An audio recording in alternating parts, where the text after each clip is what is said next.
Okay, Human Echoes podcast marketing meeting. What's our budget looking like, Tony? It's about $5. $5? What kind of marketing can I buy for $5?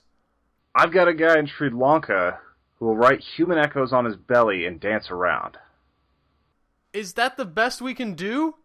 I mean, I could write human echoes on my belly and dance around.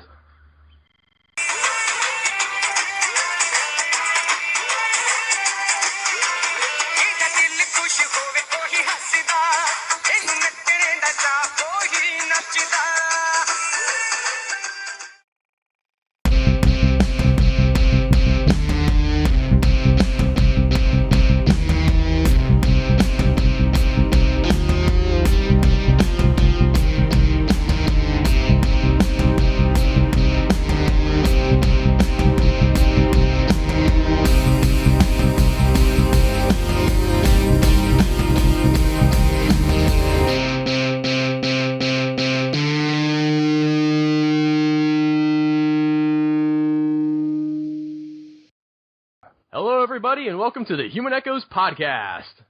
I'm Tony Southcott. I'm Albert Berg.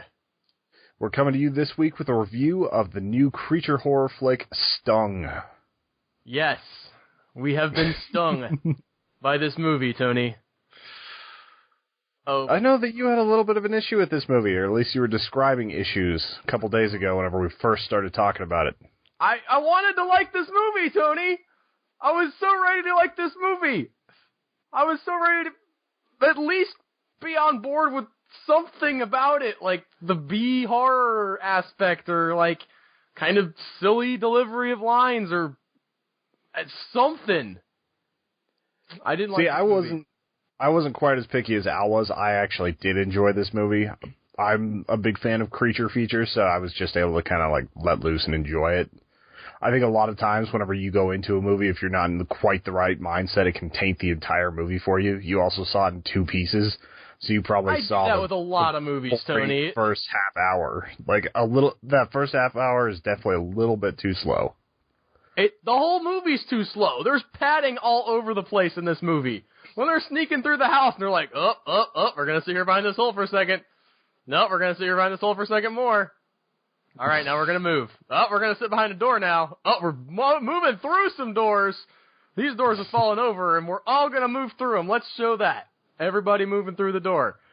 So you're saying they shouldn't have showed the escape? They needed to give it some kind of narrative heft.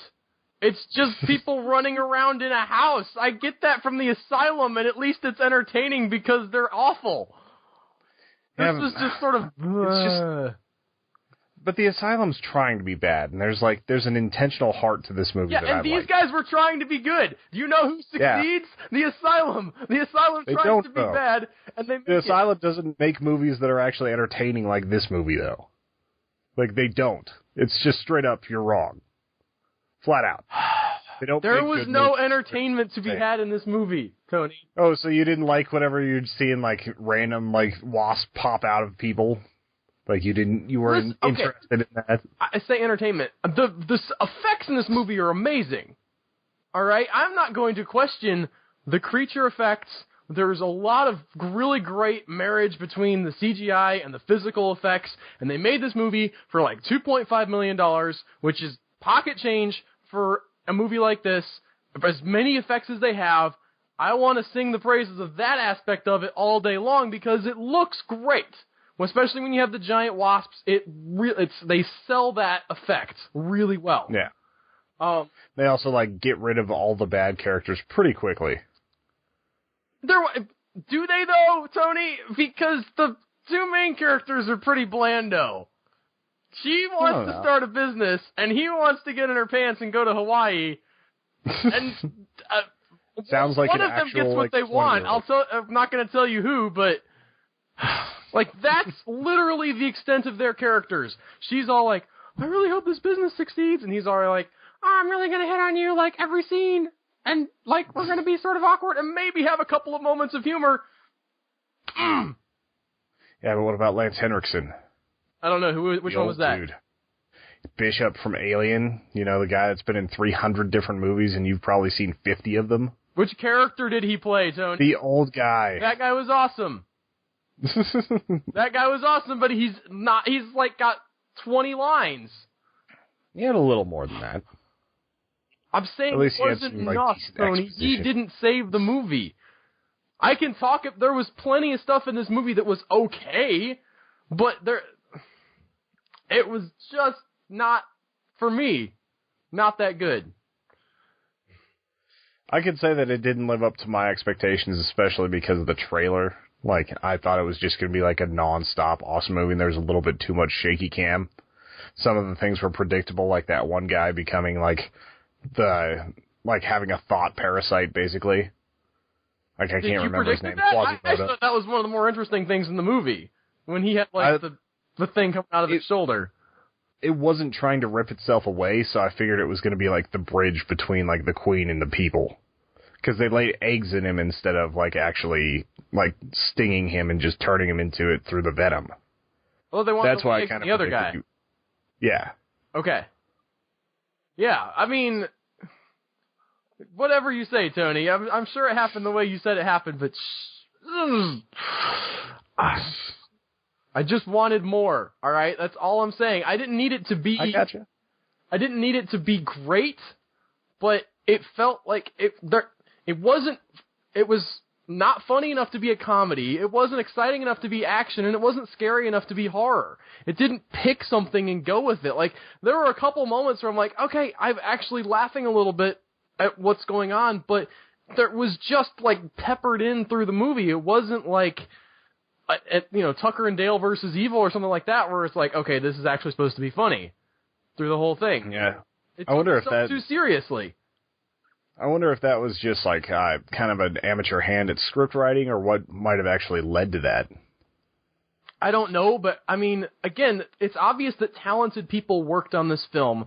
The acting, it wasn't great, Tony, but with the right roles, it could have been fine. Like, it wasn't distractingly bad for me. It was just that these people had no depth as characters. And I know you're going to say, oh, well, it's a B movie. But, like, that was all that I had to connect me to the movie. Like, that and the giant wasps, which showed up occasionally, being super creepy. Yeah. So I needed something more from the script, I guess, is what I'm saying. I actually felt bad because, like, one of the characters that was actually a really likable person got done pretty wrong. The housemaid. Oh, yeah? Yeah, I actually felt pretty bad for her. For some reason, I felt bad for the organist guy. He had, like, oh, yeah. I'm like, that guy's funny. Why'd I have him more of the movie? Nope. He's just, he's just there at the beginning, and then we kill him off for no reason. I'm not going to say he was the most interesting person in the movie, but he stood out at least. Our main character is just kind of like the blandest possible version of heroes and heroines that you can imagine in this type of movie. So you can put yourself in their position. It's like Twilight. Make the most bland characters you can so that you can feel like you're that character. I did not feel like I was that character. There was the whole, it's just so tired and stuff. Like, you're a loser until the apocalypse breaks out, and then you're awesome, and you get the girl at the end. Yeah. And without, a hint of irony or anything, he just turns into an action hero for no reason. He was just ballsy. Willing to survive. I didn't have a problem with that because there are going to be people, if bad things go down, there are going to be people who keep their cool, and there's going to be people who panic. Okay. I would have thought the old guy who had been through Korea and everything would have been, a little bit more willing to run, but he was getting drunk.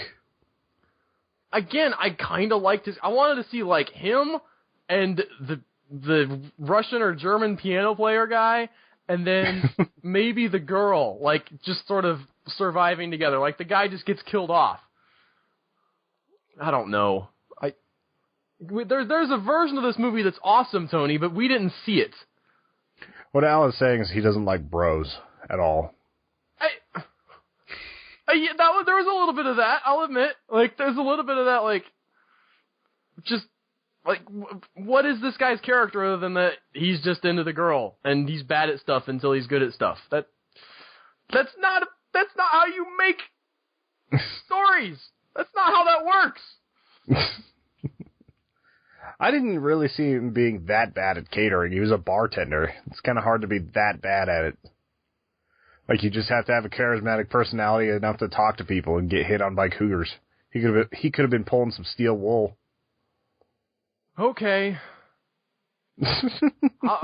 I'm just saying, like, I'd give this movie like a 7 out of 10. Nothing like spectacular, but if it's on Netflix sometime and it's late night and you're looking for like a creature feature you don't have to think about, this is a good movie for that. If nothing else, you get to see some cool effects. I'm sure you probably agree more with like the IMDb rating, which is about a 5 out of a 10. I was gonna give it maybe a 4. Yeah, and that's for mostly the effects. There's nothing that's offensively bad in this either. It's not like this is the worst movie of all time. I'm not upset because I hated the movie, Tony.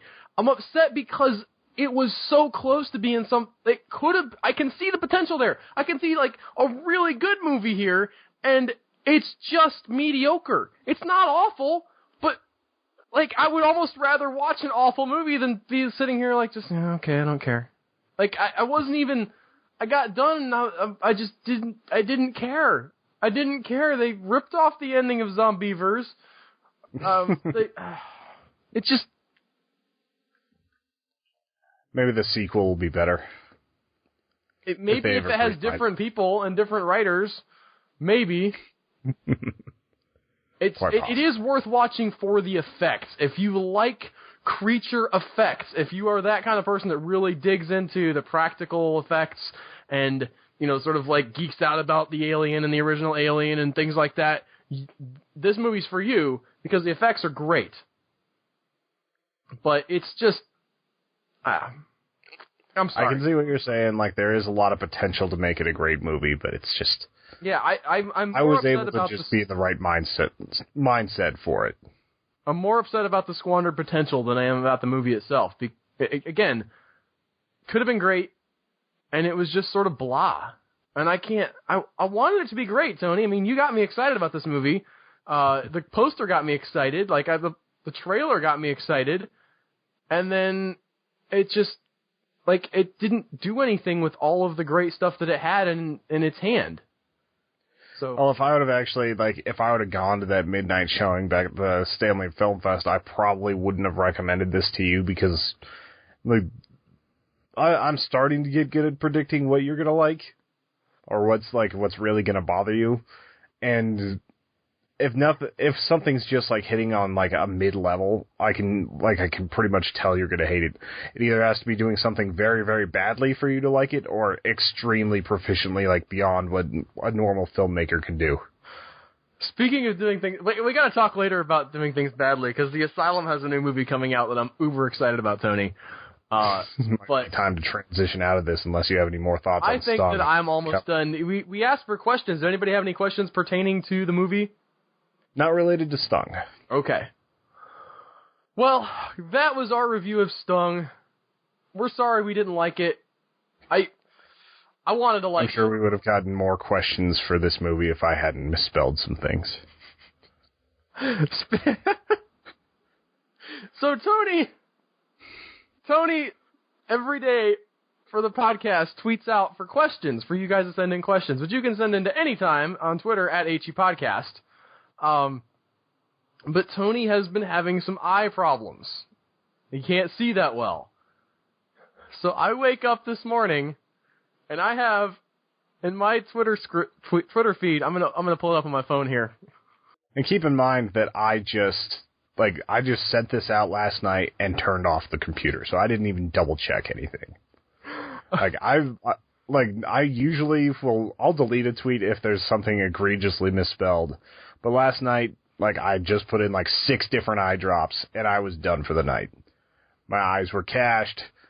Did not care about spelling. So here's the tweet that Tony sent after putting in 6 different eye drops. To our late night poops, please send your questions for our recording to @HEPodcast. We are reviewing Stung. And guess what? Nobody considered themselves a poop, and they didn't send us questions about Stung. I just feel bad because didn't I tag the writer of Stung in that? did you? Hold on, let me pull that up. I think I did.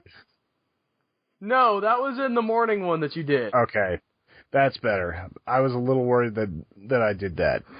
I thought, I thought that you were like, when I read that, it took me a minute to realize what the typo is, because I thought that you were legitimately, like, sitting on the toilet, you know, like, at 3 in the morning, just like, I'll send out a question for, like, tweet for questions at this point. I might as well.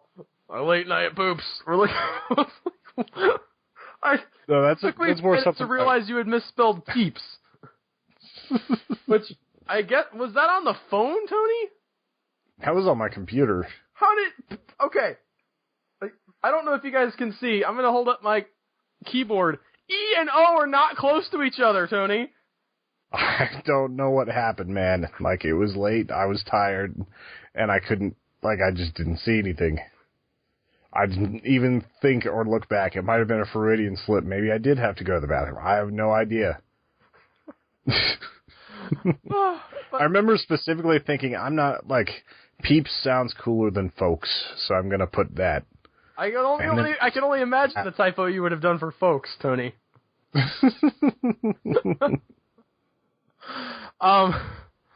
you want to talk about your eye problems? Because this is a whole ongoing saga that I'm sure people... Yeah, this is the culmination, hopefully, of the worst of it.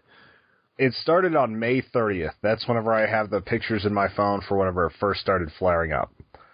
And iritis has hit me in the past, and it's taken a long time, and it's definitely hurt, but it's never been like this before. I woke up Thursday morning last week, and I was thinking about, like, how much work I had to do, and then all of a sudden I open my eyes, and it's just like stabbing pains in my left eye. Just horrible. Like, some of the worst pain I've ever experienced, and I've experienced a lot of pain in my life.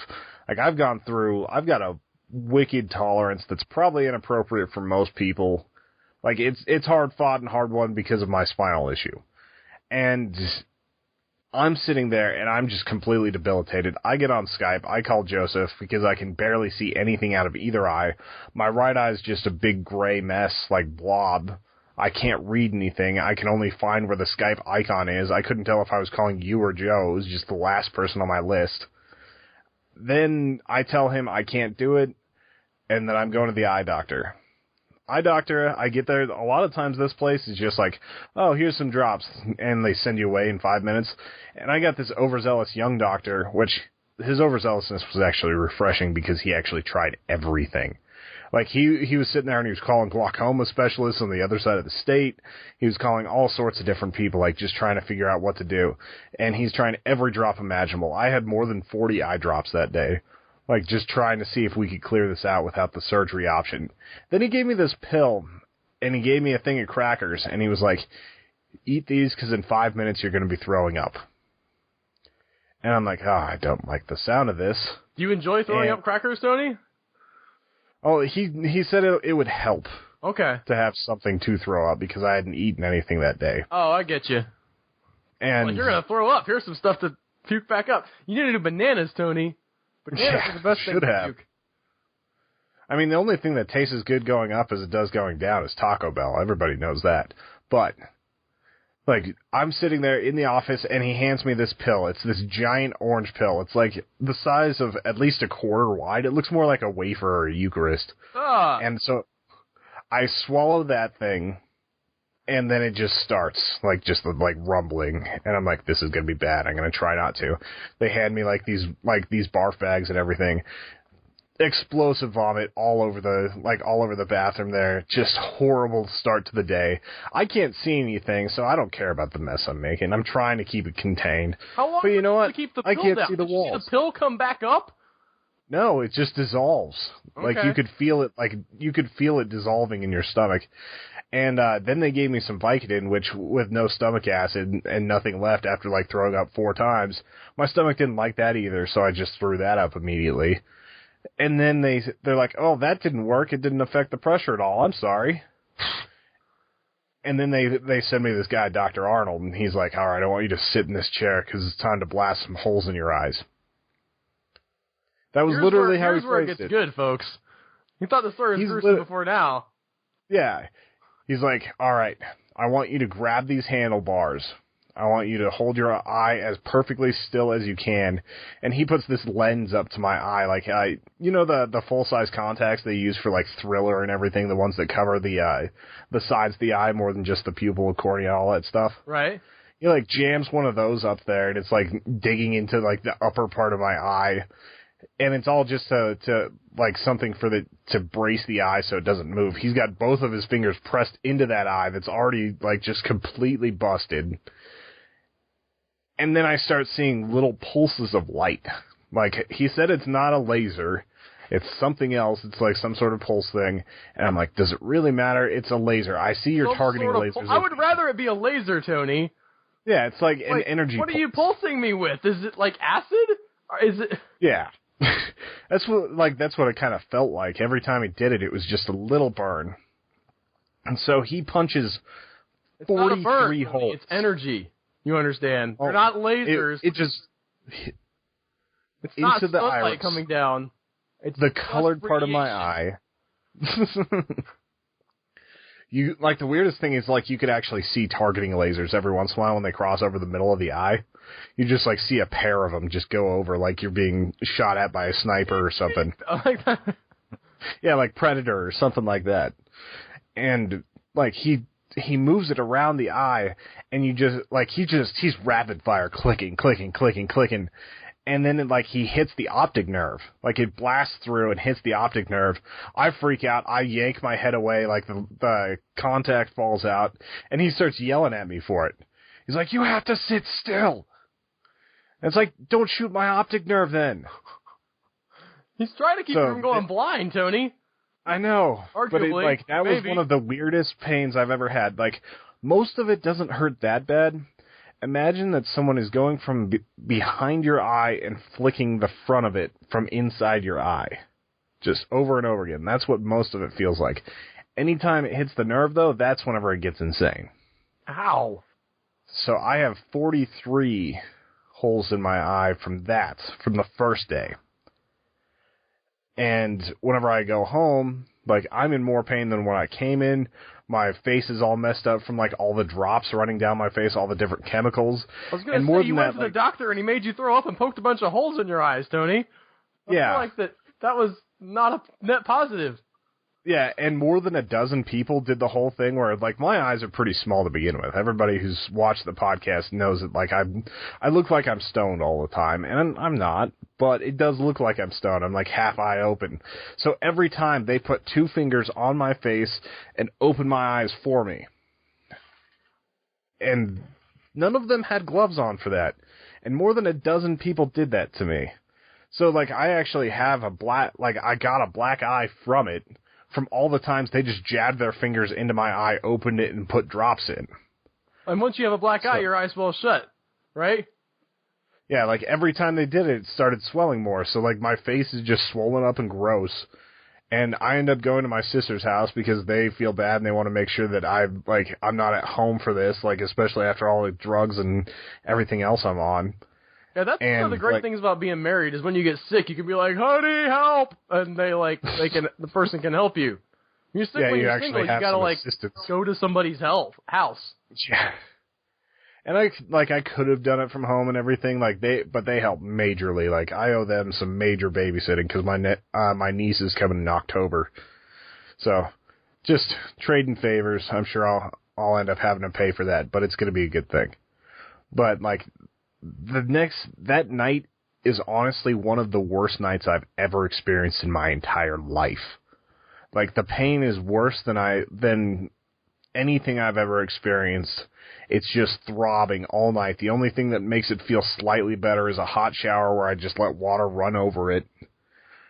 And, like, I take, like, 6 showers over the course of the night. I don't sleep.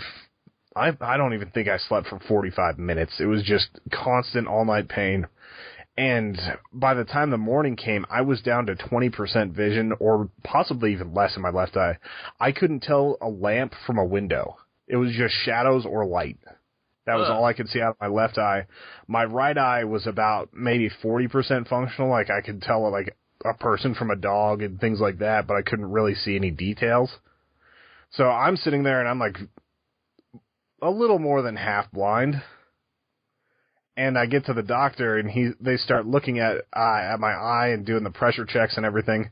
My pressure's at like 50 whenever it's supposed to be between like 7 and 21. Like the pressure is what's actually causing the pain because the two lenses in your eye, the one that's in front of the iris and then the one in front of that, there's like this aqueous solution, and that's what's clogged. Like nothing can get through it. So that's why they're blasting the holes so that it has a place to drain. Well, all of that filled up with blood and sealed off too quickly, so my body was a little too efficient at clogging the holes that we created. So this time, they line me up and they start the laser thing again, but instead of just like 43 random spots around the eye, he makes a pattern like Illuminati style of 3 points, where it's just 3 really large holes in a triangle pattern on my eye.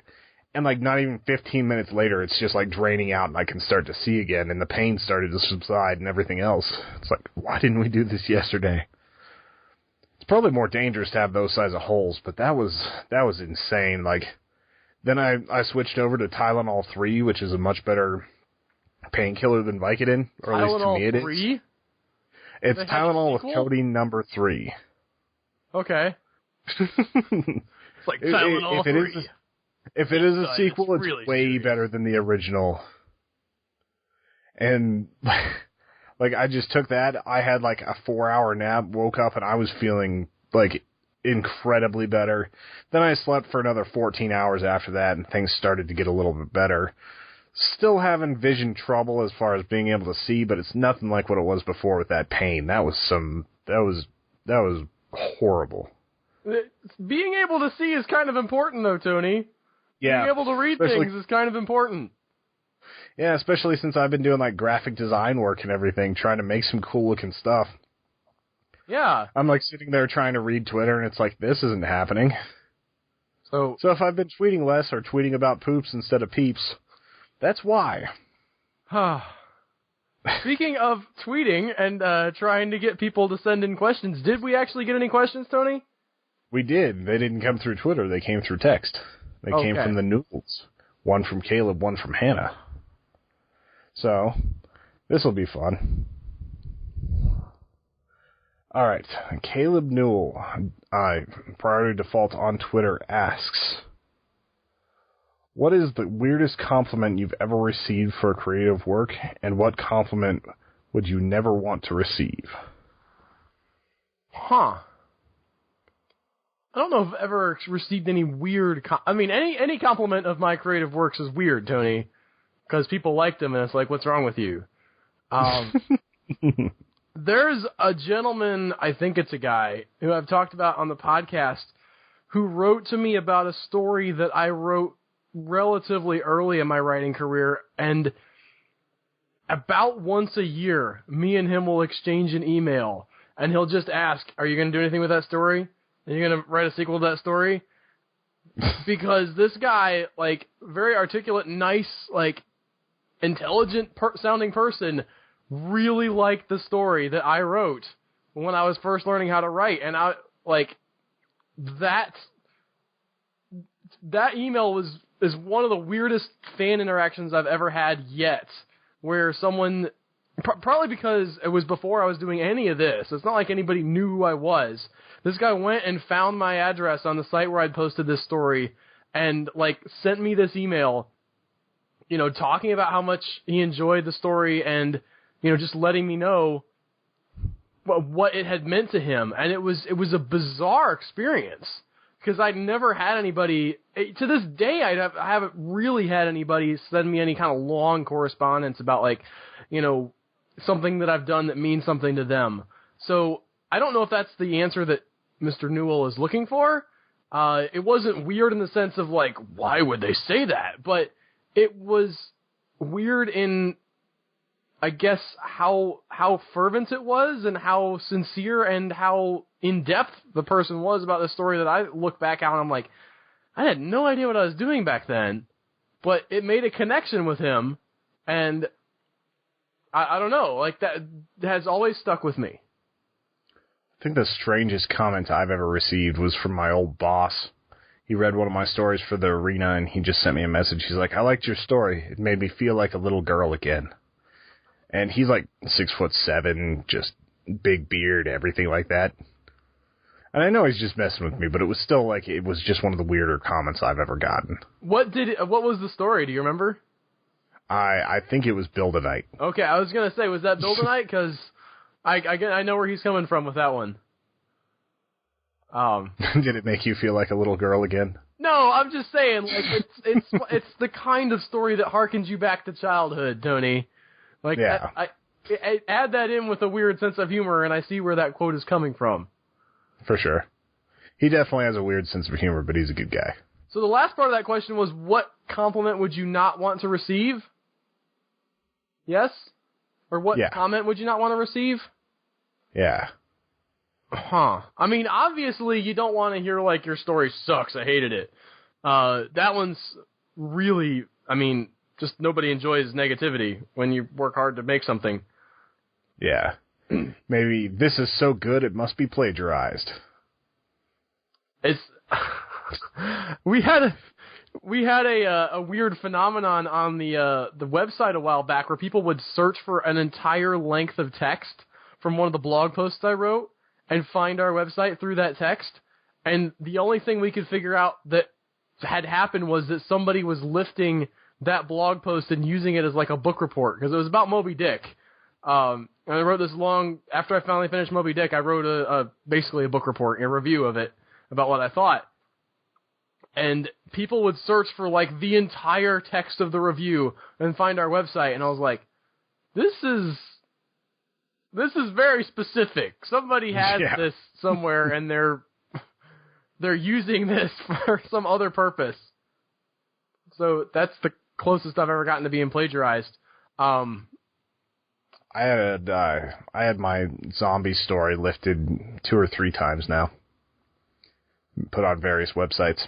People just don't care, man. The internet doesn't care original, content-wise. That was the whole thing. I heard a story on NPR about this internet comedian who's stealing other people's jokes. And, in real life... What is his name, like the Fat Jew or something? Yeah, the Fat Jew. Apparently it's an issue that everybody else has heard of, but I had to listen to NPR to hear about it. But it was, apparently the way it works in real life, quote-unquote, is that if you're a comedian doing stand-up on the stage... If you steal people's jokes, like, you get ostracized by the clubs and things. They'll actually just won't give you a venue to tell your jokes, but the internet doesn't have that. They don't know and don't care, where you got your material, and they'll laugh. Well, it's like, who has the time to, like, research all that, usually? Yeah, and I mean, they even talked about how it goes even down further into things like Twitter, where there's no copyright requirement on Twitter, and you wouldn't think, oh, well, it doesn't really matter that much. But if someone steals a joke and tweets it as their own and does that consistently, large numbers of Twitter followers can translate into cash money.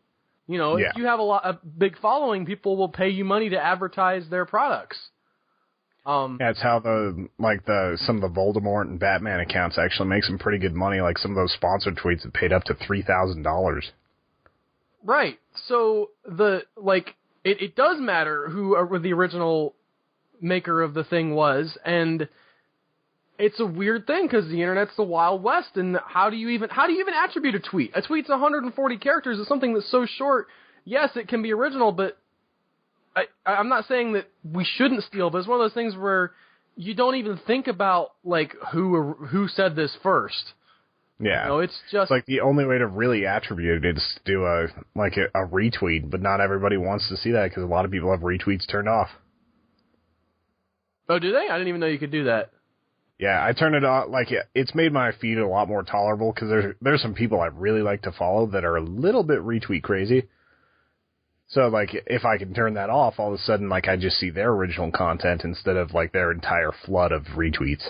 I have a list that I follow, and I'm very, very narrow on who I follow, and if I get too much of anything, I'm just like, all right, you're off the list. I won't unfollow you, but I'm not actually reading your tweets anymore. So I don't, if the people, I guess I didn't realize you could turn off retweets, but the people generally who I follow don't overdo anything, so I'm okay. But I like to retweet something every once in a while. I think it's a cool way to, to spread the love. Yeah. If I like something, I'm not going to, that's why that button's there. I guess some people just follow all the joke accounts and then retweet all the jokes, and I guess that's fine. It's more the Follow Friday clouds. Like when everybody retweets every Follow Friday cloud and things like that. Yeah. That's whatever. Like, that's the type of spam that I can't handle. Because I legitimately try to read most of the people in my feed. I've got a lot of interesting people. There's people I'll skim through. But there are a lot of really cool people that I like to follow and I like to interact with. That's why I keep mine, like, usually under 200 people. Twitter's a weird thing, and the internet's a weird thing still, even now, as far into the age as we are. I mean, you talk about, stealing stuff, there's the whole issue of freebooting, right? Where people will turn people's YouTube videos into GIFs. Yeah. A lot of YouTube videos where the content, where there's a money shot, quote unquote, people will pull that, and nobody cares. Like, it's not like you can do anything about that because the GIF is a small enough file where it's not like it's being hosted somewhere it can get pulled down, or, it's not like YouTube where you can police that. They'll just upload something like from Smarter Every Day, and people won't actually go and watch the video that Smarter Every Day is a good channel, and Devin, I forget what the guy's name, I don't know if I know his last name. Devin from Smarter Every Day. He says, "Hi, it's me, Devin. Welcome back to Smarter Every Day." That guy. If you don't know that guy, go watch his videos because they're awesome. But I think I got them confused with Stuff You Should Know because I listened to that podcast because of you saying that. So I just messed up the words a little bit. Instead of Smarter Every Day, it was Stuff You Should Know. Okay. And they do cool stuff, like they do like an hour-long presentation on like terracotta warriors and things like that. So it's a decent podcast. But anyway, people like him, Devin, and the slow-mo guys, Gavin Free from Rooster Teeth, like, they make those videos. They invest a lot of, especially in the hardware. You have that is expensive equipment. That Flex cameras. That Phantom Flex is more than your house. Yes, it is. And they build up a follower base and all this stuff, and they're trying to, they want to make money on their videos. People get all like, oh, what? I don't care. Other people getting rich or whatever. Like, if you're good at something and you can get paid for it, that's awesome. Stop whining, internet. Yeah. But what I'm saying is they get those, their money shot from any one of those 4 or 5 minute videos will get put into like a 20-second GIF, and people will post that around, and that is money being taken away from them because people aren't watching their videos. On the same token, though, I've also seen a lot of times where someone posts a GIF and they're like, what's the source on that? So, like, I think it kind of feeds into itself. And after a little while, especially if it's an older video, like a lot of times it's just kind of, it's inevitable, it's going to happen. Everybody's seen, or a lot of people have seen the video. So I think it can feed into getting more hits to the original video as well. It would definitely suck though if you all of a sudden start to see your hits flagging because like some part of Reddit got like on the R GIF or got put on R GIFs and nobody cares. Well, the thing is, even, like, let's say you want to share a YouTube video that has, and I understand the benefits of GIFs and all that stuff, but let's say you want to share a YouTube video that has, like, you don't want all the lead-in, you just want the money shot, as we've said already. You can link, people don't know how to use YouTube, and I'm just going to have to get around that, but you can link to a specific section of a video. Like, you can go and say, starting at, 1 minute and 58 seconds, when you embed the player or whatever, and they'll still get the attribution, they'll still get the hits and the ad money that comes from people going to it. And you don't have to, if you don't want people to watch the whole first part, you don't have to show them the whole first part. This has been kind of a point of contention whenever we've posted videos and people are like, please send us an email when the next one comes out. It's like, please hit the subscribe button. It gives us warm fuzzies. Please. I saw that on Reddit the other day where somebody was like, somebody posted the video, and the guy at the end of the video said, "Oh, well, next time we'll see about this part thing." And like, everybody's like, "Well, what do you mean next time? There's no more videos, in the playlist." And the guy's like, "Well, somebody came along and said, I'll send you an email when he posts the next video, okay? So everybody can be on board." And I was like, losing my mind because there is a button that will tell you automatically when the next video comes out. Sometimes they'll even give you a notification on your phone. If you have... Yeah, like we accidentally hit some of you guys up with whenever we were experimenting with streaming. Okay, I gotta tell that story. I forgot about that. I almost lost my mind last week. We have switched over our Thursday stream that we do every week from Twitch to YouTube because guess what? YouTube doesn't suck. Twitch is just I have a hard time Twitch with Twitch. Is awesome if you're like a top tier member, but they really don't treat the bottom tier very well. Well, I'm just talking about like their interface. There's never been anything really compelling to me about Twitch other than it's just like everybody gets on there and does games, and I mean it's fine if that's what you like to do, but the way they're set up has a lot of stuff about it that I don't particularly like, regardless of the streaming quality and things like that. Like they make it difficult to be a broadcaster. It's not intuitive, their method for getting your footage up there. Now you can do it natively from things like Xbox One and PS4. But if you're going through your PC, like, it's a whole rigmarole you have to go through to get to your channel, and like, oh, no, it's just odd. Anyway, so we switched over to YouTube last week, and I was like, well, we have to test before we can go actual live with this. And I didn't know exactly what I was doing, so I hit, I typed in, all right, testing stream, I hit stream, and not only did it go live on our channel for everybody to see, it sent out a notification to everybody's phone. I assume to everybody's phone who follows us, and like Hannah Elizabeth popped on immediately. She's like, "Oh, hi guys!" I'm like, I'm just broadcasting my desktop while we're trying to figure out this streaming thing. What is going on? And then, Tony, the next day, I log on to our YouTube account. We had negative 70 subscribers. It showed me this massive cliff drop off, and I was like, oh no. Like, they got pissed because I spammed. I didn't mean to, but like, they're like, why is he spamming us with this notification? Everybody unsubscribed. What happened? What happened to our YouTube? I messed it up. And like, I was having a meltdown. I like got all depressed. I was like, I just gotta take a minute. I gotta breathe. I gotta go outside and look at the sky, and it's okay. And we can get some people back. We still have great content. Psych yourself up, Albert. Turns out it was YouTube blackout. Our good friend Hannah Elizabeth Newell, she had the same thing happen where she went from like 200 subscribers down to like 4 or something like that, some ridiculous number. She also has another question for us if we want to take it. Well, I'm going to get to that, but I was just going to explain in case people were unclear. It was a problem with the YouTube server end stuff. So we did not lose all the subscribers. Thank you. Yeah, we didn't have 70 people block us and go negative. We are sorry for spamming testing to all of you guys. Human Echoes is live. Their first stream testing.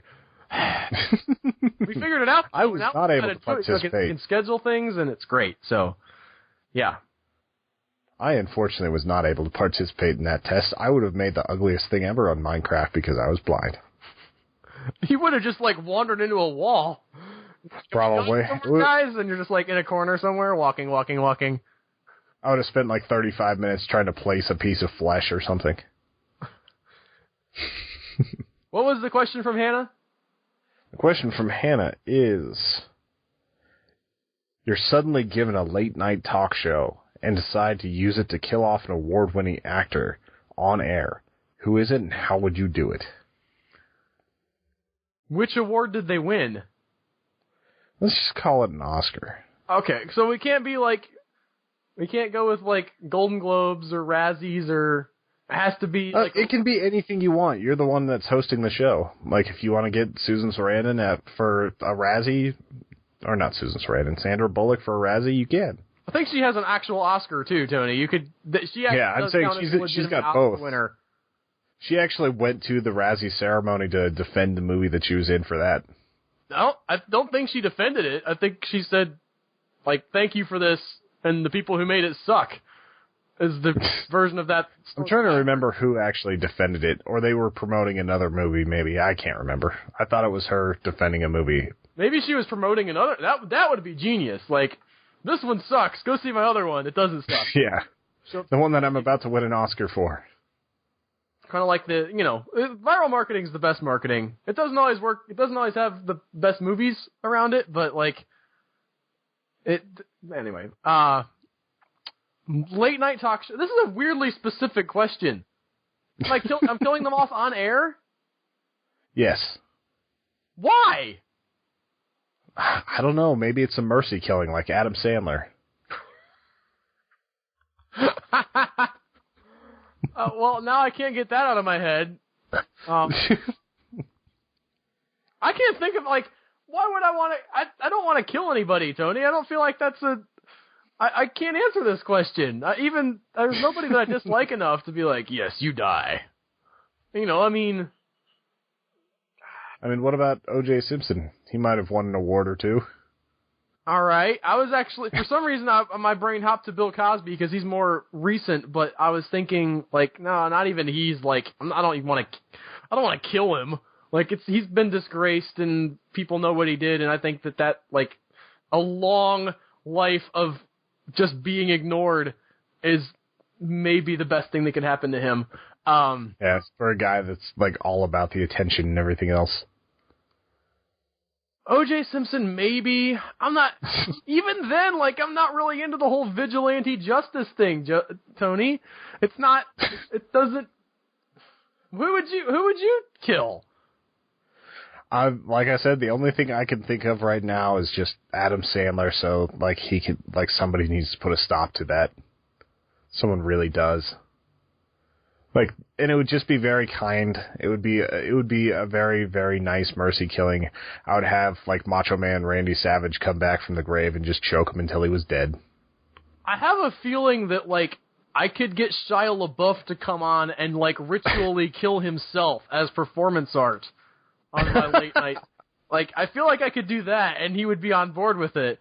But other than that, what about that's you, the best Bull? answer I can come up to with that. Uwe Boll. He's got some fuzzies. No, I don't care about Uwe Boll. I certainly don't care enough to kill him. There's not very many people, like, just because they're jerks doesn't mean you want them dead, Tony. What is wrong with you, Hannah? It's a very weird question. I mean, it's just the future of late night TV. She sees the path we're on. She understands what it's going to take to get people's attention. I had this, like, a while back, I had this story idea for it's a the whole, like, future reality show where they actually kill people, Tony? You know, that genre? Okay, well, it's one of those, but it's one of those comedian offs. So, like... If you're not funny enough, you die. If you're not funny enough, you get killed. So, it's, like, I just thought... I know that, you could even call it Funny or Die, like the website, but, like, I just thought the idea of the stress of, like, I could die if I'm not funny enough, but I have to be funny, so I can't be stressed out about the fact that I'm going to die because of, like, that could be a really, really fascinating, dramatic type of a device. You just have, like, an off night and you're all of a sudden splattered by, like, a piano. It'd all have to be very comedic deaths.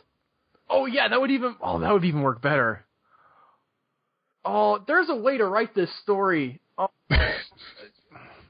The Running Man for comedians. I don't want to deal with it. I'll probably deal with it. Yes, this is going to end up being an arena prompt. If you're not funny enough, you get killed? It's a little the game show for the arena, Tony. I'm saying, like, a game show where, like, the game show of death. If you don't win, you die. Oh, like the future trope where... Yeah, okay. Yeah.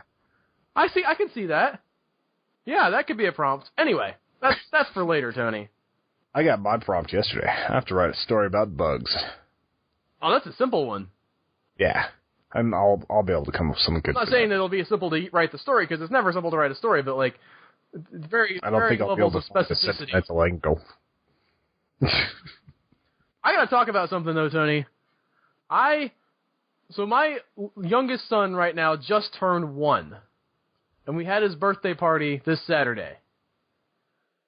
And he's 1 year old. Now, I have AJ also, who's now turned 3. He just recently turned 3, and we're all, me and all the boys in the family are all summer birthdays, so we're kind of right on top of each other. And AJ, when he turned 3, like, had, like, the concept of presents finally really clicked with him and birthdays, and he was like, presents! I get to open things! It's so much fun! Ripping out the... There was a great moment at his birthday party where he got, like, clothes, and so he starts ripping out the tissue paper out of the, it's like a bag type gift thing. He rips the tissue paper out, and then he just keeps going through the clothes, like, where's the present? Where's the present? It was awesome. But he's been, like, talking about Jack's birthday for a while now because he wants to open the presents. He's like, open presents? I'm like, it's Jack's birthday. Jack gets to open the presents. The presents are not for AJ. I've been talking with him about this for, like, a month since his birthday, basically. I think it's been more than a month between his birthday and Jack's, and he's just been like, open presents, open presents. I'm like, Jack's going to open presents next. It's going to be his birthday. Don't open his presents. So, we get to Jack's birthday party. It's just a family thing. We had, cookout stuff. It was all great. Grandmas came over, aunts came over, and things like that. 2 people brought AJ a present for Jack's birthday party. That's a little weird. I mean, I know, like... Sympathy gifts. It's the grandma thing. Well, it was, one of them was from a grandma, one was from an aunt, one was from my mom, too. She's like, I want AJ to feel included, too. I'm like, it's not his birthday! He felt included when it was his birthday. He needs to learn to not be a selfish brat. He doesn't get something every time somebody's opening presents. My own mom is undermining my parenting authority. Bringing stuff for each. Grandparents are good at that. From the Dollar Tree. It's like, it's the principle of the thing. I watch grandparents do that to their kids all the time. It's their revenge for all the times you pissed them off whenever they were your parent. I think that they're just like old softies at this point. Like I don't think that there's much malice involved there. It's just like, we're grandparents now. We don't have to be disciplinarians. You know. So they get to enjoy the fun part of having kids without the annoyance. Definitely. And I try not to... I've told my wife this, too. It's like, I don't want to get too upset about grandparents spoiling things because they're grandparents and, it's fine for the kids to go have fun with their grandparents. Like, that's their job. My job is to be the I was going to try to... Authoritative... I don't know what word I'm trying to say. The person in charge. I'm the one who's supposed to turn them into actual adults. They're the ones that have fun. So. You are the dictator of your own house. A dictator sounds a little strong, but it was just a weird, like, come on, guys. Like, this is not how we do it. We don't give out participation prizes. You don't get a present when it's not your birthday. That takes away the specialness of the birthday for Jack, which Jack didn't care. He had a whole... You know what a smash cake is, Tony? Yeah, where you just get a small cake for the kids so that they end up being able to crush it on their first birthday. Yeah, well, so we got one of those for Jack. It's about... You can't see it, but for those of you who are watching on the podcast, it's about this... the video, it's about this big around, probably like 8 inches in diameter and 2 inches thick. It's a pretty hefty single size of cake. And Jack, like, at first he kind of, like, picked at it. He's like, what is this? What is this? What is this? I have video. Maybe I can put it up here. I have video of him, like, when he finally figured it out, he just grabbed that whole thing and he was like,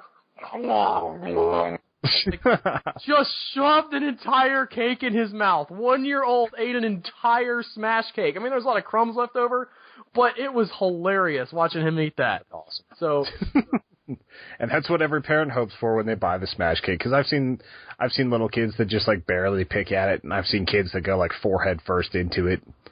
You got to get that mess. You got to get that picture for the first birthday. It's something else. But we had fun, and I'll have a lot of opportunities to teach AJ not to be a selfish jerk. So hopefully this will not send him down that path too far. But yeah. Don't bring presents for people if it's not their birthday, is the moral of that story. What time how are we doing on time? I'm not entirely sure. We're about 5 minutes in. I've got some more time to talk about my other thing I want to talk about, unless you had something, Tony. Oh, the interesting thing about being a twin is that, like, no matter what, like, you're usually bringing presents for both. I bet you had to, I bet that was annoying, too, because you probably didn't get as much. No, we got plenty. Oh, yeah? Like, we always had good birthdays. Plus, my dad, like, my dad had so much fun setting up stuff for our birthdays. Like, he would set up these treasure hunts, and he used to do calligraphy and all this. So he would make these, like, he'd get really thick paper, burn the edges, and, like, use, like, ink brushes and make this long, like, riddles that we had to solve and put them all over the house. So, like, I'd have, like, 5 of my friends come over, and it'd turn into this big treasure hunt the whole time. And that's whenever, like, we'd get our good presents and everything. And, like, he and my mom just, like, they had really good activities for all of us. We always got cool birthdays. I had another friend who was actually, who had a birthday on the same day, and that got a little bit tricky just because we had to, like, my parents had to schedule who was going to do the Friday, who was going to do the Saturday, that sort of thing. But it was a lot of fun. I always had good birthdays. It was actually easier for my parents because if they wanted to take us somewhere, it was just one fell swoop instead of having to do, like, 2 separate birthday parties. I have to go back to something, though. Okay, and your dad, Stony Southcott, the plumber, the man with the muscles, who knocked out 10 men with one blow, is into calligraphy? Are you freaking kidding me? He was into a lot of art stuff. He's actually a pretty damn good artist as far as that goes. I didn't get much of that. Like, I remember watching him do sketches and stuff whenever I was a kid, and he was always really good at it. I'm not trying to knock that. It's just so out of left field, because you've painted this picture of him as, like, this rugged mountain man, you know, like, just strong and, like, and then they're like, yeah, Dad really loved calligraphy. He'd, like, get the special paper, and he just had this little, you know, with his brushes, and he had the butane torch, and he burned the sides. It was so cute. It was like deliberately like pirate style, so it wasn't that cute, but it was pretty awesome. Imagine if the characters in the movie we watched today had been that complex, Tony. Well, think about like the old samurai. They were all about calligraphy, like kung fu artists and everything. Like it was all like it was the warrior poet thing. Okay, I can see that. But yeah, like he was intensely good at that. Like there were a lot of things that he was really good at. Like he wasn't good at a lot of the academic stuff. He's a smart guy, but he just had no patience for class. That's why he dropped out at 14. Like that's why he was living on his own at 12. Like that sort of thing. Like he literally had his own place at 12 years old. Like just a different time, different place, different people. So he's a very interesting man. He seems like it. You need to write his like biography at some point, Tony. Probably. I really should. Or put him in a book or something like that, because that's actually a really interesting story. The last time, like, I was talking with some of his friends down from Durango where he grew up, they told me the story about whenever he was, they would always carry stuff into the mountains. Like, they would literally carry a couch like 5 miles into the mountains just so they'd have something to sit on at these, like, little caves and hideouts that they found. And one time, one of his friends really pissed him off. So instead of, you know, like getting into a fight or pushing him around or that sort of thing, he picked up the couch and threw it at the guy. Like that's the way he settles arguments, is like literally like couch throwing. But he wrote a really nice note afterwards apologizing. Yeah, it was you know, so professional. You would have it thought was like stained glass looking on the first letter. But yeah, definitely a different type of person. Now I'm not sure if I have time to talk about the thing I was going to talk about. You got time. Okay. Yeah, you know what? It's our podcast. We can talk however we want. Have you, Tony, seen the trailer for the new Asylum movie that they're making? Probably not, in all honesty. All right. I want you to hold on to your britches for this one. Sharknado, Heart of Sharkness. What, are they going, like, into the jungle to fight the Sharknadoes? No. All right. Here's the story. This is a documentary, Tony, about the original Sharknado film that was made and nobody saw it. It didn't get released. Okay, so it's like that Island of Dr. Moreau documentary that's out? Except for the fact that there's not actually a Sharknado movie that didn't get released. That's so weird. It's a mockumentary about this, like, tortured artist type trying to make Sharknado. The trailer is one of the funniest things I have seen recently. All right? I wish you'd have gotten your reaction to it. I didn't know it was going to be that funny, Tony. I was like, it goes along, they're like playing it sort of like, the phenomenon, Sharknado 1, 2, and 3, and they have like quotes from the actors like, yeah, everybody talks about it and all that. And then they get into like the interviewer sitting down, he's like, what I really want to talk to you about is that there's supposedly this version of Sharknado that didn't get released. And all of a sudden the guy he's interviewing is just like running down the hall, like, and the interviewer is running after him, and then they cut to the footage of the actual Sharknado, the actual documentary part, and it's so funny. The guy's like, I'm the only one who's going to find it funny. I'm overselling this to people who don't find this hysterical. They don't have my sense of humor, but it's just so great.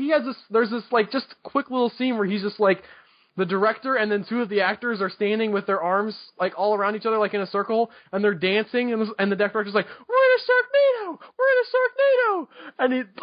And then there's the scene where he's like, "You just don't understand! You don't understand what I'm trying to do!" Like talking to the producers and stuff. It's so bizarre. I want to see this so bad. I don't know when it's coming out, but I think actually I do. I think it's like in early October or something that's going to release, probably on DVD. Yeah, they don't sit on their movies too terribly long. No, they don't, which is good, because you don't need, like, a year's worth of promotion for... It's not like Batman v Superman. But yeah. It takes them the time to make a movie that it takes Batman v Superman the time to make a trailer. How they get stuff out so fast. That actually is probably a very true statement. Like, it just takes, 2 weeks at max to make a movie. I don't know if it takes that long to make a trailer, because they had... What was it? The Guardians of the Galaxy trailer came out when they were... They'd only shot for a week. In the original trailer, they showed at Comic-Con, so... Yeah. Granted, that was a very simple trailer, but still, But yes, so I'm super excited about that. In the month of October, we'll be doing our classic monster movie month, covering the Wolfman and Frankenstein and Dracula. Yeah, we still got to figure out what order we're looking at. We might want to start with The Mummy, because... Lon Chaney's son is going to be at Mile High Film Festival that we're actually going to be meeting at for the first time in Meat Space. Lon Chaney Jr.? Yeah. Did you see him walking with the Queen? No. Were they doing the Werewolves of London? I don't think so. They should have been. Tony doesn't get the reference. I get it. It's Warren Zevon. Okay. I was worried. I didn't get it in the first line. I got it in the second line. Was his hair perfect? Now I won't be able to... there's no way I can interview that guy and not reference Werewolves of London, Tony. It's my son's favorite song. Your son's got some taste, at least. Anyway, speaking of what order we're going to do things in, what order are we going to watch Pitch Perfect and, what's the other one? Rocky Horror Rocky Picture Horror, Show. yeah. What order are we going to watch those movies in, Tony? Because that's what it's looking like the Viewer's Choice Month is going to spit out for us, at least at the top Rocky list. Horror Picture Show was number one for the majority of this month. Like, for the majority of voting, Rocky Horror was number one. And now, by some cruel, just horrible, horrible people, Pitch Perfect has somehow made it into the top four, and not only made it into the top four, but it looks like it's going to be number one. I don't know how you can talk that way about your girlfriend, Tony. I really don't.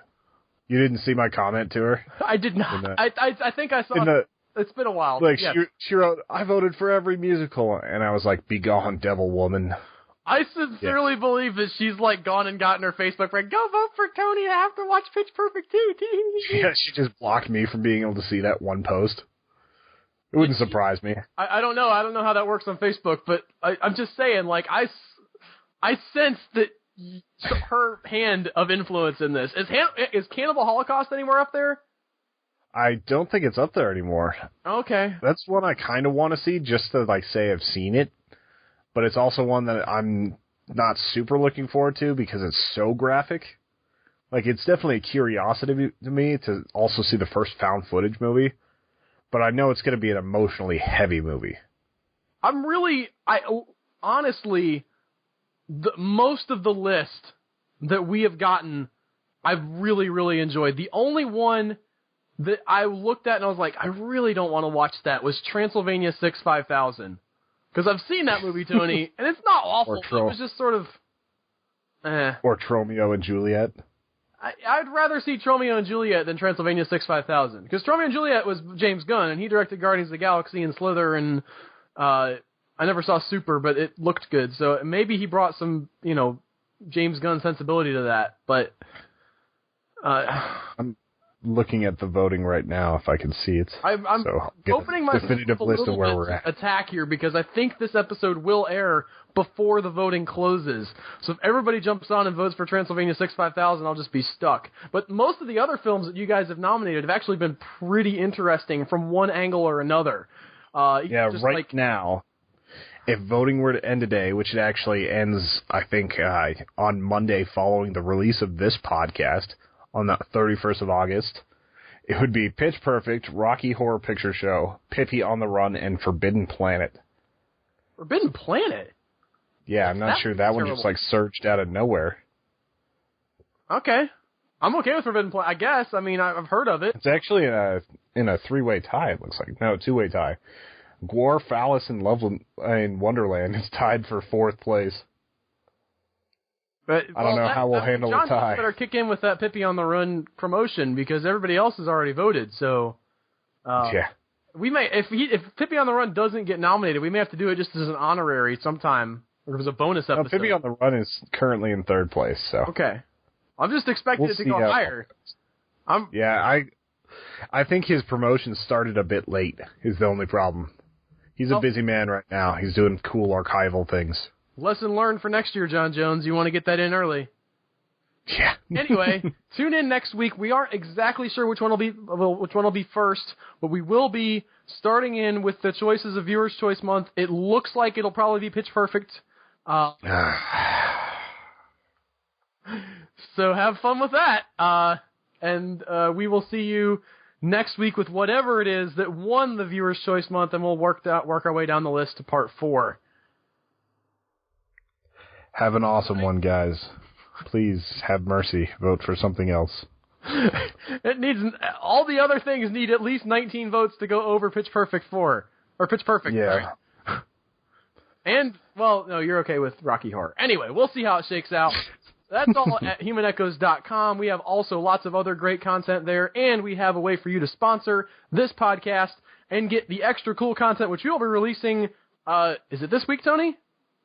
I believe it's either this week or early next week. You're going to start seeing the bonus podcast come out. The way you're going to do that is to go to the Support the Show link, and you can actually sign up for a $1, $5, $10, and or $1,000 donation per month. Yeah, that is a joke. Magnificent Octoshark. We will take the money, though. It's a joke that could be awesome for us, But anyway, if you sign up for any of those donation levels, you will receive a bonus, I think it's 2 guaranteed bonus episodes, a 3rd if we get to it in the month. And you'll also get some other perks as we go, depending on your subscription level. We're working on all the kinks there. You can also go to the shop and pick up some stickers, pick up bookmarks. There's going to be a lot more stuff coming into the shop over the next coming months, so be sure to keep an eye out there. And thanks you guys for listening. We'll be back next week with the first round of Viewers' Choice Month movies. Stay tuned for that. Have a good one. Bye.